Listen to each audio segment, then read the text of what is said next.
Good evening. You're watching the main news on HKIBC. I'm Johanna Chan. Here's a look at tonight's top stories. CE hopeful John Lee reveals a three-pronged plan of governance as he asks Hongkongers to let him conduct the symphony. The city's COVID numbers bounced back up today, but authorities assure the situation is still improving. Ukrainian authorities react furiously to a deadly missile attack on a train station, but Moscow denies responsibility. In his first event as a chief executive hopeful, John Lee laid out plans should he become the city's next leader. The former Hong Kong number 2 pledged to make the next chapter a new symphony. In his first meeting with the press since he announced his intention to run for the city's top job, John Lee laid out his manifesto in an online webinar. The former chief secretary said his reasons for running come from loyalty to the country, love, and a sense of duty to Hong Kong. He listed 3 broad focuses, including using a goal-oriented approach to problems, boosting Hong Kong's competitiveness as an international metropolis, and reinforcing the city's foundation, the rule of law and patriots ruling the city. This new chapter will be a new symphony. Being the conductor, each member will be able to leverage his or her strengths to create the synergy effect of 1 + 1 is greater than 2. Together, we will play a more splendid new piece for Hong Kong. In response to his lack of experience in commerce, Lee pledged to build a diverse team. Nobody will know everything, but what is important is that the chief executive should build a team which will be including all the expertise, knowledges, and people who have the passion to do things for Hong Kong. I am to make sure that this team will have a very strong team spirit, that there will be a we and us culture in all our pursuits instead of you and us culture. Lee admitted he had taken a hard stance during the anti-government protests. The CE hopeful pledged to listen and to mend the polarized society. He said he will support current policies and keep the good ones, such as the Northern Metropolis Plan, and try to speed up housing supply.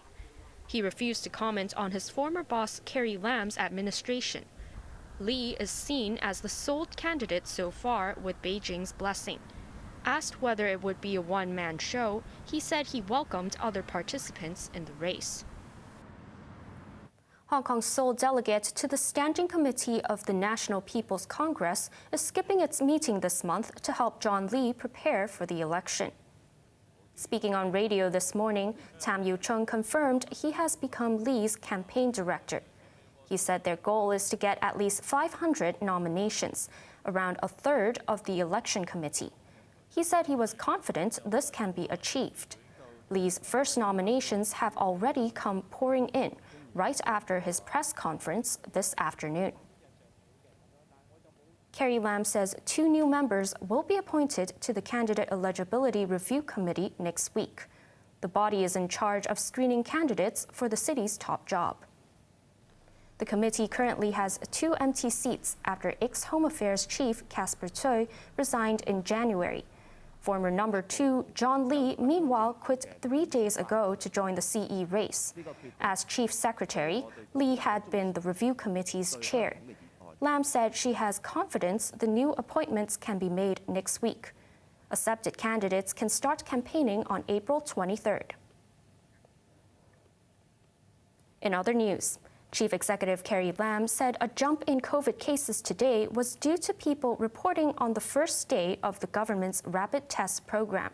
She assured the 5th wave is still continuing to come down from its peak. Johanna Ho reports. Carrie Lam revealed in her press briefing this morning that Hong Kong's COVID tally today would be higher than the previous days. That's because the government's 3-day voluntary rapid antigen test program was launched yesterday, and people have been sending in their results. She stopped short of divulging the number herself, but assured the city's overall COVID situation is still improving and that the increase was not exponential.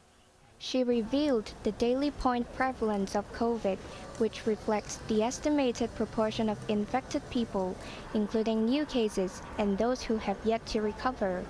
According to Lam, that dropped dramatically to 0.26% on April 7th.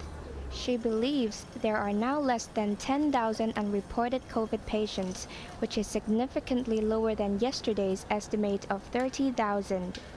Actually, we should be very happy with a figure which is not very high as a result of a daily RAT test, which means that the government will have plenty of capacity to take care of these newly infected cases.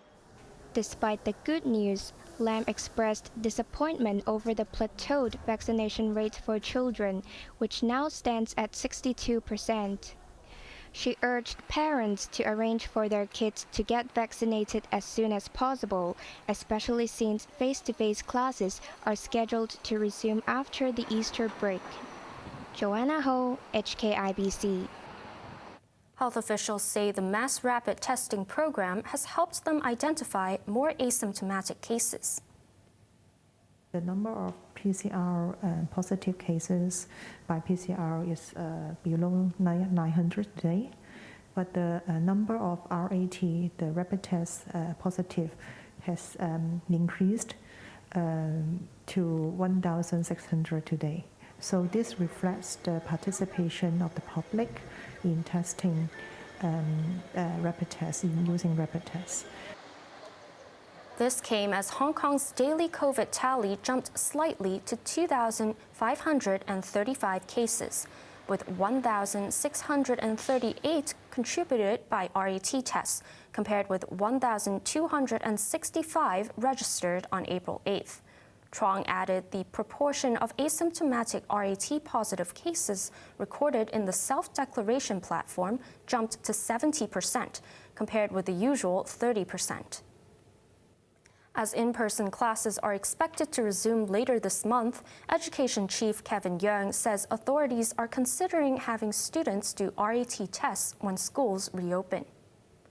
Taking to the airwaves, Yeung said in-person classes will come back in phases, with senior primary school students returning to half-day classes first. Authorities are aiming to achieve full resumption by mid-May. But Yeung said they have yet to decide how frequent students need to get tested and what infection level would trigger class suspensions again. He also hopes to increase the children's vaccination rate to around 90%.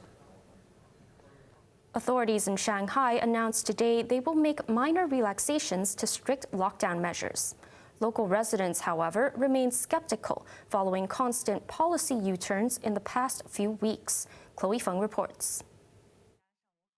Leaders in Shanghai today said they will slightly loosen their tight grip in the form of draconian lockdowns.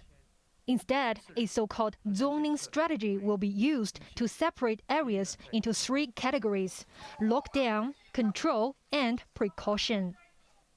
According to Vice Mayor Zhong Ming, residents will be allowed to go for walks within their residential compounds. But that's only if the area has not had a positive case for 2 weeks, making it a precaution location. The policy will take effect after another round of mass testing is completed.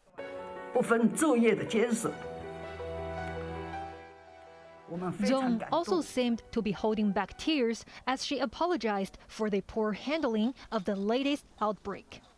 The city today saw cases go up for the 8th consecutive day, with 23,624 new infections. Residents' frustrations toward the lockdown, which has been in place since March the 27th, are reaching a boiling point. I supported zero COVID for the first 2 years of this policy because I wouldn't have been able to start my events business otherwise. But what this means is that I have not been prepared for this lockdown. I've never been locked down, and neither have other expats here in Shanghai. I think a lot of people, especially in the West, don't know that our lockdown is more serious. We can't leave our buildings. They think that we could, go out and the stores are closed. Well, the stores are closed and we can't go out. When asked about the latest change in policies, however, Chai did not find it a relief. I'm here, and there have been many changes in policies, so I don't take that very seriously until I'm very sure of it. Outside of Shanghai, infections on the mainland are going the opposite way. The number halved from nearly 3,000 on Thursday to 1,447 yesterday. Chloe Fong, HKIBC.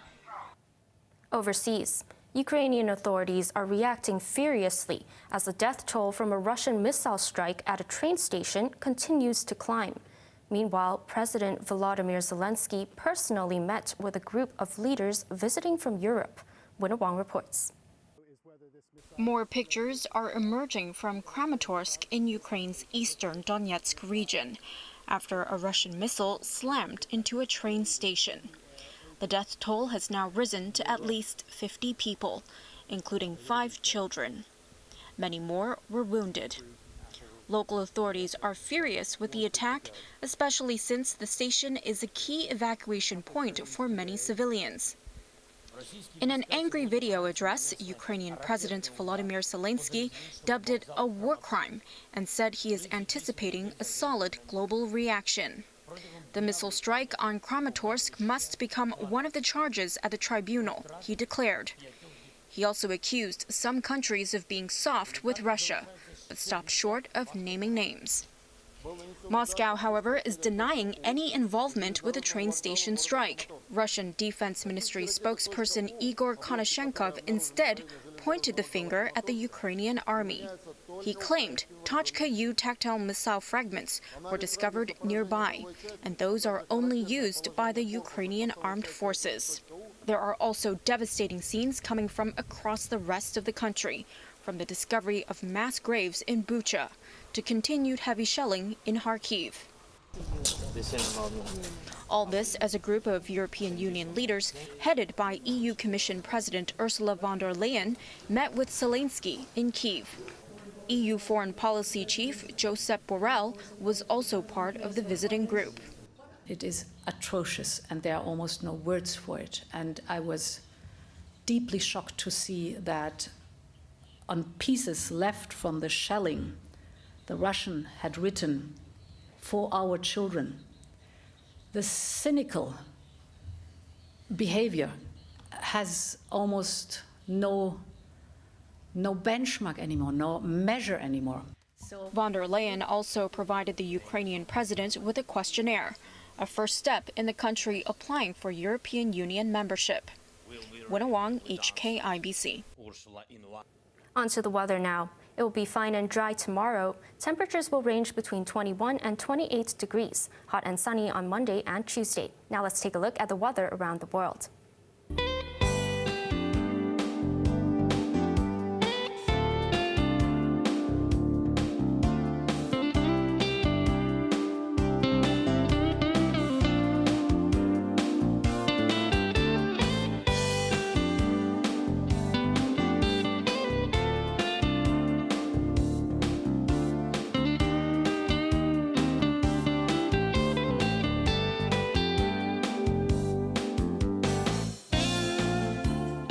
That's our main news for Saturday night. Join us for more news at 11:30. I'm Johanna Chan. Thanks for watching. Good night.